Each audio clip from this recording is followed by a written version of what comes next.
Hello everyone and welcome to my channel. It's Kay here and I'm here today to share a Friday freebie with you, which is a digital designer kit by Scrimpingmommy or Amanda Charlesworth, depending on where you know her from. Amanda, in her group Create with Scrimpingmommy, does a freebie on a Friday, and it can be just one sheet, it can be several sheets, it depends how she's feeling, how much time she's got in her week, clearly, but this time she's come up with a real, well, not this time, this is the third Friday freebie in a row that is an absolute treasure in my opinion, based on her love of The Secret Garden and the book around that title. She came up with this delightful little cluster of papers. I think there are 3 sheets altogether, maybe 4. It's no good asking me because I forget numbers as quickly as I say them out loud, but this is how the Friday freebie comes about. You collect it on the group if you're a member of that, or indeed you wait for it to be available on Ko-fi. But anyway, I decided I wanted to make something really pretty. I didn't want to cut the papers down too much at all, hence this landscape view, if you like, of the project I've made. And it is 8.5 by, roughly speaking, 4 1/4. So to most people that would mean DL size envelope in the UK, which is what I've used here. And it's taken 2 of these envelopes plus the kit plus a designer sheet from one of Amanda's background paper kits, which is this one. This is the background paper, very lovely, the green. These are then bits and pieces that I've got left over from the pages, and there is a background page, 2 envelopes, and there's something else, and the butterflies, and then a sheet of the picture of the little girl bending down to put the key into the gate of the secret garden. So it all comes together really beautifully. So this is the front of the little wallet that I've made, and this is the back. There's no glitter on this, but clearly it would fit into a fair sized journal, a pocket. It would make a very nice friend gift or something like that to send out. And then when you open it up, this is what you have. So the top of the flap has the garden image and the little girl going into the little garden gate there to get into the garden. And then in the bottom I've utilised the Secret Garden logo again, because there I'd printed out 2 sheets of the main background and decorated. You can see where the green paper is from the background kit here, and then in the pocket here, first and foremost, are the pockets that come within the kit.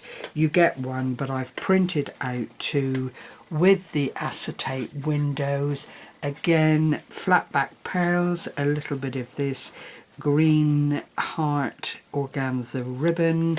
It is a pocket that opens up, unless it's glued together overnight. Please don't let that have happened, but I think it may well have. Hold on one moment. There we go. So you can put little bits and pieces of ephemera in there, or special bits of messages, anything like that really that would fit in. I've glittered around the secret garden and the key. It's still decorated on the back. It is absolutely gorgeous. So I printed 2 of those and then put different pictures under the acetate, and I've managed to score that quite effectively. Excuse my dog in the background. This is Miss Tilly trying to get herself comfortable in her bed. She's quite amazing really. She's 8 this year and she's all about creature comforts. I think she should have been a cat. But there we are. So same design going down through with the organza ribbon, the flat back pearls.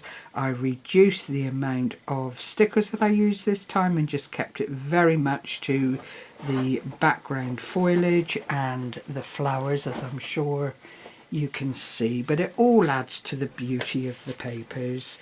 And then on the inside here are 2 little 3.5 by 4 cards.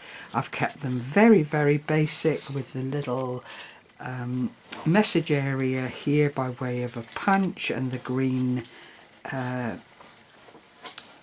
ink, which is a paralysed ink, so it all adds to the overall softness, if you like, of the colours that Amanda's used. And the other one is the background paper again with the organza ribbon and the little punch flower in the centre. Very, very plain and ordinary, but they do fit into the pocket quite nicely and contribute to making this a really nice gift to give to a friend, as I've already said, or pop into a journal. It just depends, you know, what you would need something like this for. And all it is, as I've already said, is 2 of the DL envelopes, I think I said anyway, and you just interlock them by gluing down the back onto the other envelope and sealing the other envelope, cutting off these bits here which form this pocket. Then clearly you can use finger pulls and that kind of thing if you want to, but a very, very simple yet stylish little gift or project that you could make in quite, well, I'm not going to say a short amount of time, because actually getting everything prepared and all that kind of thing does take time, but it does. And it could also be utilised as a card if you wanted it to be, because it will stand, and because it's decorated all over, then you would get away with that, and then just have some nice little goodies on the inside as a bit of a special card for someone. But it you know, it's always down to the individual and what they'd like to do with it. So thank you very much as always for sharing this time with me today, and I hope as always that I've inspired. I will leave links to Amanda's channel below, and if you go along to her channel you will find links then to her Ko-fi shop and to where you can purchase the papers if you're not a member of the Facebook group. Bye bye for now everyone, happy crafting. Right, now I forgot to bring out the bloody doings. What doings? If you